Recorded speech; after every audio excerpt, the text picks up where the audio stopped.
Here we have a new 2025 Chevrolet Silverado 1500. This one comes in the ZR2 trim level in Cypress Gray, and then we have the jet black and gray stone leather interior. Powertrain consists of a 6.2 liter naturally aspirated V8 engine, and that's mated to a 10-speed automatic transmission. Now as we come around to the front end here, love the aggressive front fascia here. LED headlamps along with our LED daytime running lights, LED fog lights as well. And again, just looks super Baja ready. We have the recovery hooks up there. I love that red. Just a mean looking truck. Goodyear Wrangler Territory tires down here, and then 18-inch aluminum wheels.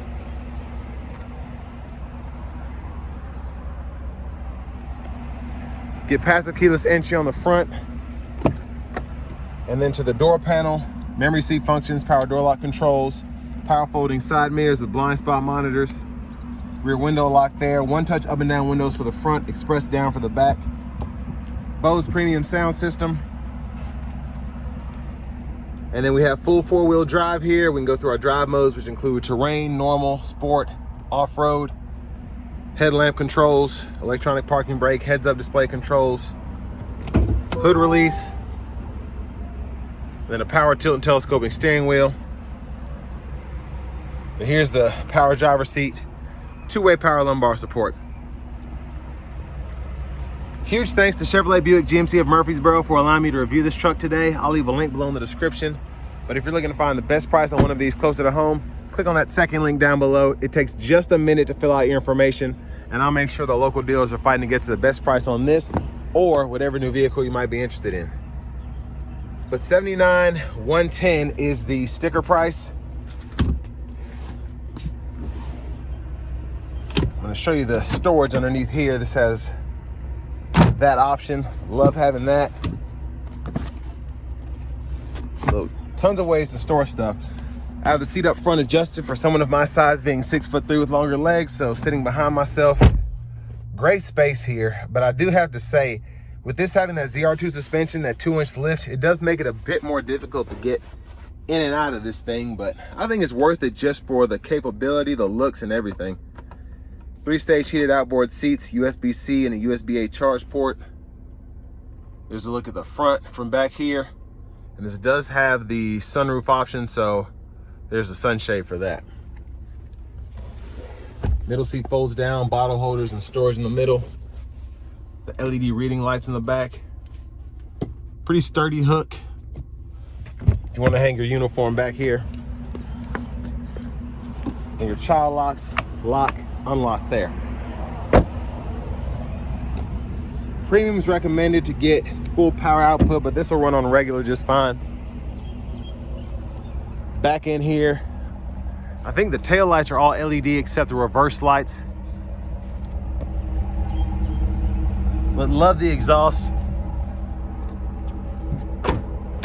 We do get the Pro tailgate, so if you want to fold this down, makes it easier to get in and out.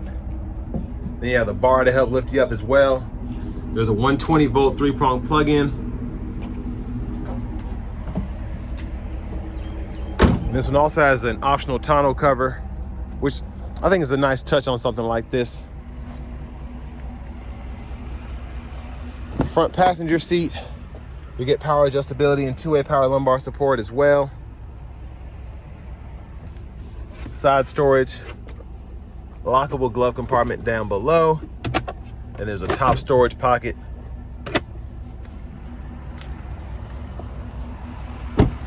Now as we come back around to the front end, just a quick look in the engine bay. And there's that 6.2 liter V8.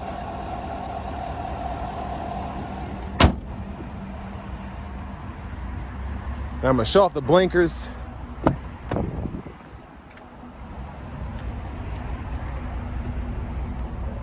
So again, LED back there.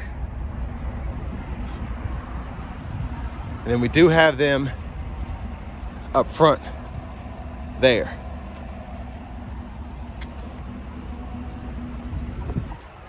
Let's go ahead and hop in the driver's seat.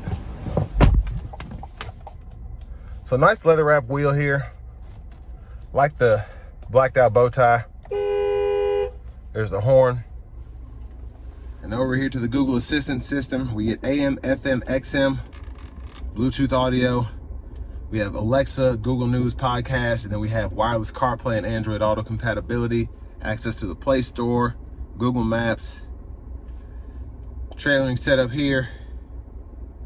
So if you're towing, you can hook up your trailer and set up a profile for it. For the climate controls, you get dual zone automatic, so you have buttons and knobs down here with your 3-stage heated cooled seats, and then you have the touchscreen up here that you can use. Now go to your settings,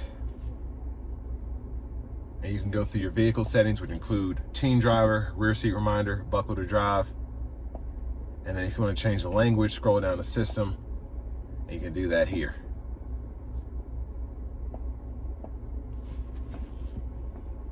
Now, as far as your cameras are concerned, you do have a front camera, backup camera, a top-down view, curbside, and then my personal favorite, the bed view. Trailer brake controllers there. You get a USB-A, USB-C port there. Volume knob here. Click there to mute, and then you have a home button as well. And then down here, lane keeping system, parking sensors, auto stop, release the tailgate, hazards, traction control, downhill brake, and then your differential locks there. Big storage pocket here if you want to have something plugged in there. And then for the shifter, hit the brake, pull down for drive, tap for low mode, pull up for neutral, hit the button, pull all the way up for reverse. And while you're in low, you can use these paddle shifters behind the steering wheel to control the limiter there. And then you have a button you press for park. Bottle holders, a little storage. In the center console cubby space, you do have the wireless charging pad, 3-prong household plug-in, USB-C and a USB-A input there, and then a removable tray, tons of additional storage underneath there. Now look at the back seat from up here and the power sliding rear window. And the controls for that here, sunroof controls, you can tilt or slide, and the garage door transmitter is there, and there's your OnStar. But one touch slide with this roof, goes all the way back, and then you can close it one touch as well. Rear camera mirror, you can toggle that on or off. And then to the vanity mirror, there's that. Now if you look closely, right in front of me, I do have a heads-up display. So that's about as far as I can zoom in, but toggle the info there. It doesn't flash like that. That's just how the camera's picking it up. But a lot of different views there. Well, 3 or 4. But back to the steering wheel, blinkers, and then your wipers are here. Your front fluid, you push that button, and then your auto high beams, you can toggle those on the side. Behind the steering wheel on the left side, you can toggle track list, radio station presets. And then behind on the right side, volume up, volume down. Cruise control, you can activate that here. With it having adaptive, you can turn that on and then hold this X button, or the cancel button, and you can go between the regular cruise and the adaptive. Heated steering wheel toggle, gap adjust for the adaptive cruise, and then mute, voice recognition. Use the scroll bar and these arrows to go through the gauge cluster. So in the options menu, you can go to your units and change those from US to metric, as well as the info page options. You can toggle that. And then you also can even change what's on the gauge cluster. So I can change all of that if I want to. Push button start here. Finally, here's the key fob with remote start. Now it's time to go ahead and take this 2025 Silverado 1500 ZR2 out on the road for a test drive. So starting the test drive in this ZR2 here, rides up a bit higher. You can definitely tell it just has that feeling of a lifted truck, but in a good way. It's not too much, and I like that. But a pretty strong 6.2 liter V8.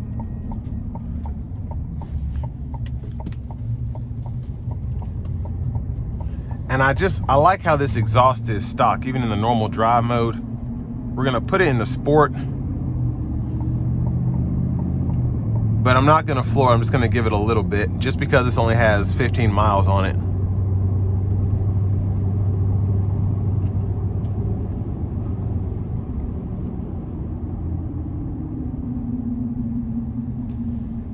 So we're gonna slow it down just a tad here. Here we go.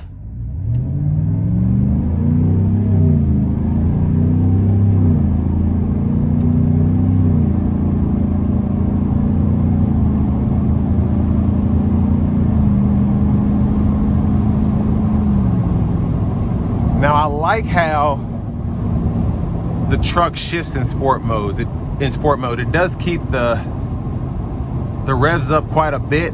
So even when it shifts, it's not getting you down to that 2,000, 1,500 range there, even with light throttle like I just gave it. So it'll definitely run with my foot to the floor. But again, with this just having the miles that it has, I don't want to thrash it right out the gate. Now for this to have the more off-road oriented suspension, the lift and all of that, the tires are really what's making the most intrusion, I think.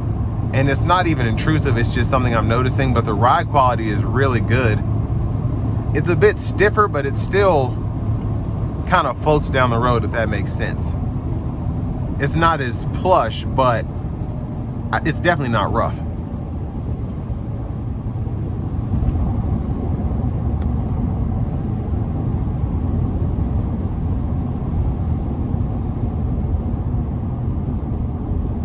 And it's just easy to maneuver, again, for this to have a 2-inch lift on it. Now I do want to give one more thanks to Chevrolet Buick GMC of Murfreesboro for allowing me to review this truck today. I'll leave a link below in the description. But if you're looking to find the best price on one of these closer to home, click on that second link down below.